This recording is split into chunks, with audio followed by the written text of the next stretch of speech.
Tuition পড়তে বেরিয়ে নিখোঁজ হয়ে যায় এক দশম শ্রেণীর ছাত্রী। গত 20 দিন ধরে তার খোঁজ না পেয়ে এবার সরাসরি সাংসদ দেবের শরণাপন্ন হলেন নিখোঁজ নাবালিকার বাবা মা।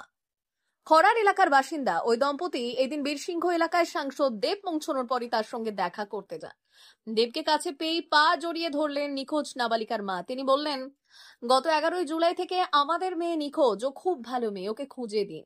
ওই দম্পতিকে বুধবার সন্ধ্যে নাগাদ যোগাযোগ করার নির্দেশ দিয়েছেন সাংসদ দেব। সাংসদ তাদের একটি ফোন নম্বরও দিয়েছেন বলে জানিয়েছেন ওই দম্পতি। তারা এও জানান, গত 11 জুলাই বিকেলে টিউশন পড়তে বেরিয়ে নিখোঁজ হয়ে যায় তাদের মেয়ে। এক যুবকের সাথে তার প্রেমের সম্পর্ক গড়ে উঠেছিল, তার সাথেই মেয়েটি পালিয়ে যায় বলে প্রাথমিক অনুমান। ইতিমধ্যে ঘাটাল থানায় লিখিত অভিযোগও দায়ের করেছেন তারা। একবার দক্ষিণেশ্বর গিয়েও ঘুরে এসেছেন, তাও খোঁজ মেলেনি। এবার তাই দেবের শরণাপন্ন হলেন তারা। ঘাটাল কলেজে বৈঠক শেষে বুধবার বিকেল 4টে নাগাদ বীরসিংহ গ্রামে পৌঁছে বিদ্যাসাগরের মূর্তিতে মাল্যদান করেন দেব।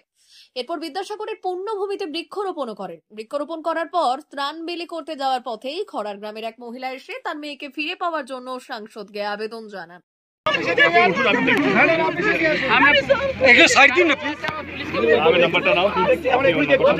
রিপাবলিক বুমদাস করানো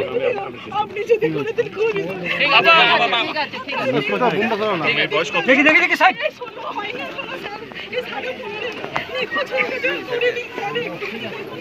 এই 16 বছর আসুন তো সুদীপ তোলা দেখি দেখি দেখি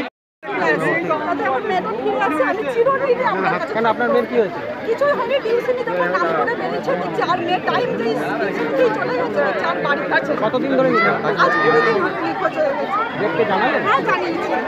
পায়ে পড়ে জানালেন? হ্যাঁ, পায়ে পড়ে জানিয়েছি। যদি আমার ফোন করে দিতে পারতো, আমি চিরদিন। মেয়ের নাম কি?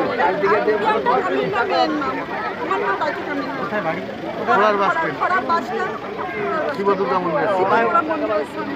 থানা পুলিশে গেছিলেন? সব করেছি স্যার, সব করেছি, সব রকম যেখানে যাবার সব জায়গায় এসডিপিও ফার্স্টে তো ছোট থেকে 3.5 বছর ফার্স্ট একদম মাধ্যমিক দেবে? এই মাধ্যমিক দেবে স্যার, খুব ভালো মেয়ে, খুব ভালো মেয়ে। আজ 20 দিন হলো নিখোঁজ হয়ে গেছে, সব করেছি স্যার, আপনাদের কাছে